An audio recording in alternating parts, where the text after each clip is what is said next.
नमस्कार दोस्तों, मैं राकेश भाई।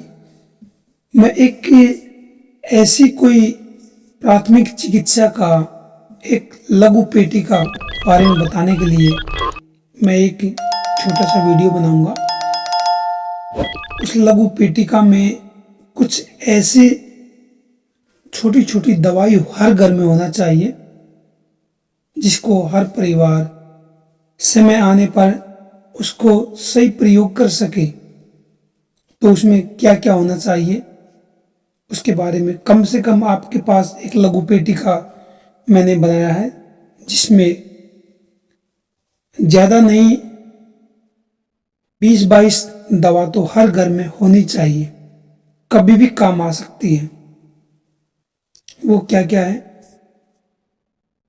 वो है नंबर 1, आरोग्यवर्धनी वटी। इसका काम क्या है? ठंड लगने पर, चाहे वो मलेरिया की ठंड हो या फिर किसी दूसरे कारण से किसी व्यक्ति का शरीर क्या थर थर कांप रहा हो, कई बार तो क्या है एक एक दो दो कंबल डालने पर भी इसकी ठंड नहीं रुकती, तो आप बिना पूछे आरोग्यवर्धनी वटी की 2 गोली चाय या खूब गर्म पानी के साथ दे दे। 8-10 मिनट में ही कपकपी बंद हो जाएगी। भले आप रोगी का कंबल उतार कर फेंक देना, उसको ठंड नहीं लगेगी। सर्दियों में क्या होता है, बाहर रहने के कारण भी किसी को ठंड लग गई हो, तब भी रोगी का शरीर थर थर कांप रहा हो, तब भी आप आरोग्यवर्धनी की 2-2 गोली दे सकते हो। कई बार क्या होता है कि किसी का शरीर पूरा टूटा टूटा रहता है, बदन में तेज दर्द भी रहता है, तब भी आप आरोग्यवर्धनी की 2 गोली चाय या पानी के साथ दे दो। 20-25 मिनट में रोगी बिल्कुल ठीक हो जाएगा। बहुत से अनुभव में ऐसा पाया गया कि सर्दियों के दिनों में हम कोई ऐसी चीज अधिक मात्रा में खा लेते हैं जिस कारण हमें बदहजमी हो जाती है, और उन्हीं दिनों में यदि सर्दी लग जाए तब भी हम आरोग्यवर्धनी वटी की गोली लेते हैं तो उससे ठीक नहीं होती। तब आप क्या करें? आरोग्यवर्धनी की गोली के साथ कोई भी हाजमे वाला चूर्ण खाने के 2 घंटे पहले या बाद में हम ले सकते हैं, उससे हाजमा ठीक हो जाता है। नंबर 2 गोली होनी चाहिए संजीवनी वटी। क्या होता है, सर्दियों या गर्मियों में नाक से पानी गिरता रहता है,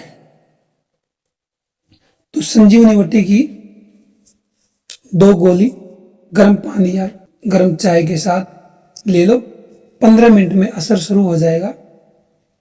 2 घंटे बाद पुनः एक खुराक ले सकते हैं।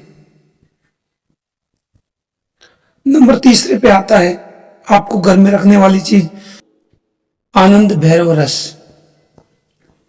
हल्का या फिर तेज बुखार हो जाए तो आरोग्यवर्धनी वटी 2 गोली, संजीवनी वटी 1 गोली और आनंद भैरव रस 1 गोली गर्म पानी या फिर वही चाय के साथ आप ले सकते हो। तो 80% केसों में क्या होता है, पहली खुराक में ही बुखार उतर जाता है, दूसरी खुराक देने की जरूरत पड़ती ही नहीं है।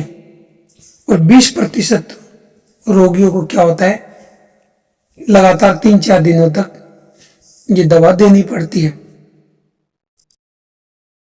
पहली खुराक के बाद दूसरी या तीसरी खुराक देनी हो तब क्या करें, आरोग्यवर्धनी वटी, संजीवनी वटी और आनंद भैरव रस तीनों की 1-1 गोली ही दे तो बहुत फायदा होगा।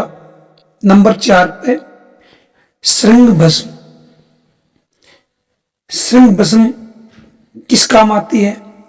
हमारे शरीर में दर्द हो, बाजू में दर्द हो, टांग या कमर में तेज दर्द हो, तो श्रृंग भस्म को क्या है, 2.5 रत्ती उसकी मात्रा लेकर शहद के साथ मिलाकर रोगी को खिला दे तथा वात नाशक तेल की मालिश करे। पहली खुराक में ही आधा आराम आ जाएगा। 4 घंटे बाद दूसरी खुराक दे। नंबर 5 पर महासंकवटी। महासंकवटी पेट दर्द से यदि रोगी तड़पता हो, बुरी तरह उसको पेट में दर्द हो, और उस रोगी को यदि कब्ज भी रहती हो, तो महासंकवटी की 2 गोली पानी में सोडा बाइकार्बोनेट एक चुटकी मिलाकर पानी के साथ दे। पेट दर्द से तड़पता हुआ रोगी भी क्या है 15-20 मिनट में ठीक हो जाएगा। हाँ, ध्यान रहे इस गोली को चाय के साथ नहीं लेना है। और यदि किसी को मरोड़ के साथ पेट में दर्द हो, तब भी आप संकवटी महासंकवटी की 2 गोली ताजे पानी से केवल 2 घूंट पानी ही लेना है, ज्यादा नहीं। 20 मिनट में फर्क शुरू हो जाएगा और रोगी का दस्त और मरोड़ ठीक हो जाएंगे। और क्या रखे, जो बड़ी इलायची होती है उसके बीज और थोड़ा सेंधा नमक मिलाकर क्या करे, 1 नग बड़ी इलायची के बीजों को मोटा मोटा पीस कर इसे चुटकी भर सेंधा नमक मिला ले और रोगी को चूसने के लिए दे। कुछ समय में आप देखोगे उसकी अपच, बदहजमी और जी मिसलाना क्या है ठीक हो जाता है। यदि आवश्यकता हो तो आधे 1 घंटे बाद आप दोबारा दे सकते हैं।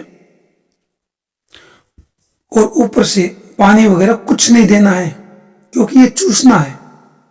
यदि मात्रा में अधिक बनाना हो तो इलायची की बीज 10 ग्राम और सेंधा नमक 3 ग्राम ले सकती है। अभी नंबर 7 पे आती है कामदूदा रस। इसका पाउडर होता है। किसी भी कारण से यदि रोगी का तेजाब बन रहा हो, छाती या पेट में जलन हो रही हो, तो यह भस्म क्या है 4 से 6 रत्ती की मात्रा 6-7 चम्मच ठंडे दूध के साथ देना है। जी हाँ, ठंडे दूध के साथ लेना है इसको। जलन 10-15 मिनट में ही क्या ठीक हो जाएगी। दूसरी खुराक 4 घंटे बाद आप दे सकते हो। पहले दवा मुख में रखकर फिर ऊपर से दूध पीना है। इस बात का आपको ध्यान रखना है। अब नंबर 8 पे आपको क्या करना है, शंख भस्म। बच्चों को या बड़ों को क्या कई बार दस्त लग जाते हैं, तो आप 1 से 4 रत्ती के बीच में शहद के साथ इसको चटा दे। पहली खुराक में आराम शुरू हो जाएगा। 3 खुराक दे केवल 2-3 दिन तक ऐसा कर सकते हैं। नंबर 9 पे रखना है आपको ताल मखाना के बीज। तो रोगी को क्या मरोड़ के साथ दस्त भी आते हो, तो कैसे भी दस्त हो, रोगी को लगता हो कि मल कपड़ों में निकल जाएगा, परंतु सोच जाने पर मल केवल 1-2 बूंद आए,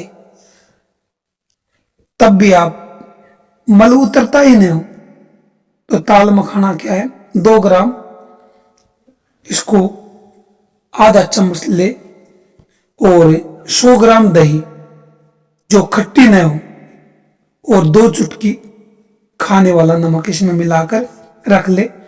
10 मिनट बाद रोगी को खिला दे।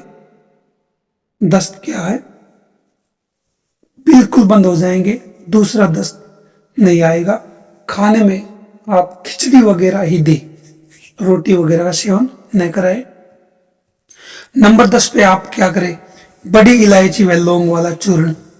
कैसी भी उल्टी या उबेक या कोई भी दवा असर नहीं कर रही हो, 4 से 6 रत्ती की मात्रा वो इसको शहद संग चटा दे। एक बार देने के बाद दोबारा से उल्टी या उबेक नहीं आएगी।